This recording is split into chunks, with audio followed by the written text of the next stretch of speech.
اعوذ باللہ من الشیطان الرجیم بسم اللہ الرحمن الرحیم السلام علیکم ورحمۃ اللہ وبرکاتہ۔ رب اشرح لی صدری ویسر لی امری واحلل عقدۃ من لسانی یفقہوا قولی ربی زدنی علما ربی زدنی علما ربی زدنی علما۔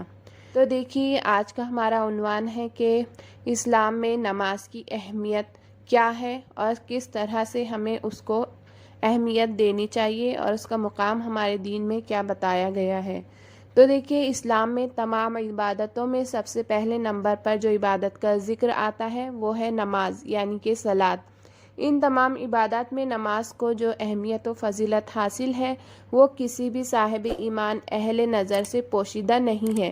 نماز کی اہمیت کا اندازہ اس بات سے بھی لگایا جا سکتا ہے کہ قرآن کریم کے ہر پیغام میں صلاۃ یعنی نماز کا لفظ موجود ہے۔ ایمان کے بعد سب سے اہم رکن جس کا مطالبہ اہل اسلام سے کیا گیا ہے وہ نماز ہی ہے۔ نماز مسلمانوں کی دینی پہچان اور امتیازی نشان ہے۔ یہی وجہ ہے کہ قرآن و حدیث میں اس کی ادائیگی پر بہت زیادہ زور اور ترک پروید موجود ہے۔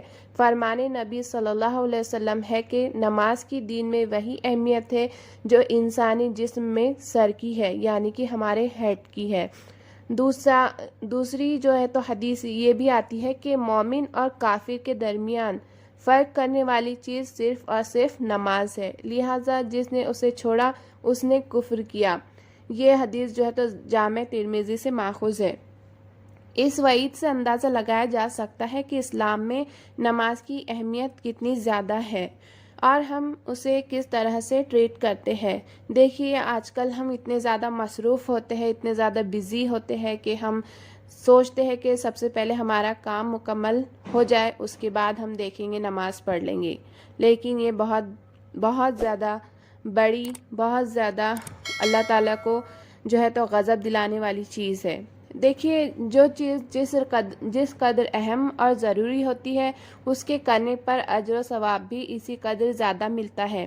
چنانچہ نماز کا ثواب بھی اس قدر ہے کہ انسان اس کا تصور نہیں کر سکتا۔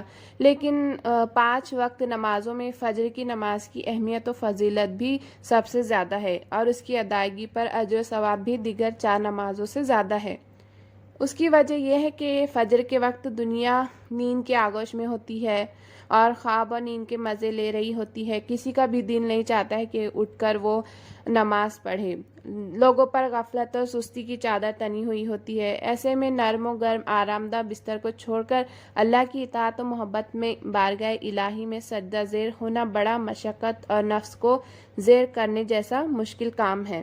اللہ تعالیٰ کی سنت یہ ہے کہ بندے کو جس نیکی کے کرنے میں مشقت زیادہ ہو اور نفس و شیطان سے لڑائی لڑنی پڑے اللہ اس پر زیادہ اجر و ثواب عطا کرتے ہیں۔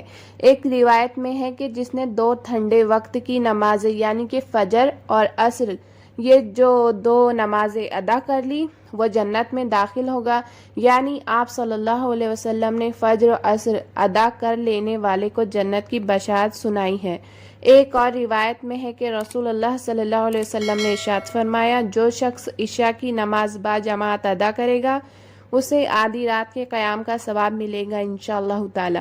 جو عشاء و فجر کی نمازیں با جماعت ادا کرے گا اس کے لیے پوری رات کے قیام کا ثواب ہوگا۔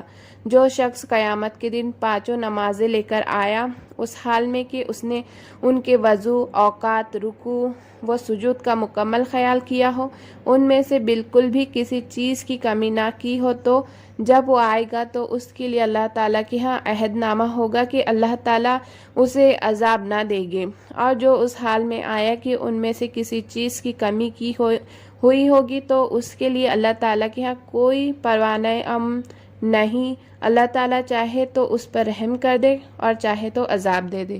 تو دیکھیے اللہ تعالیٰ سے دعا ہے کہ وہ ہمیں 5 وقت کا نمازی بنا دے اور ہم نے ایسا مسلمان بنا دے کہ ہم یہ نہ کہے پہلے کہ ہم پہلے کام کر لیں گے، ہمیں ایسا مسلمان بنا دے کہ اللہ تعالیٰ ہمیں یہ ہدایت دے دے کہ ہم یہ کہیں کہ کام تو ہم بعد میں کر ہی لیں گے، کام تو بعد میں ہو ہی جائے گا۔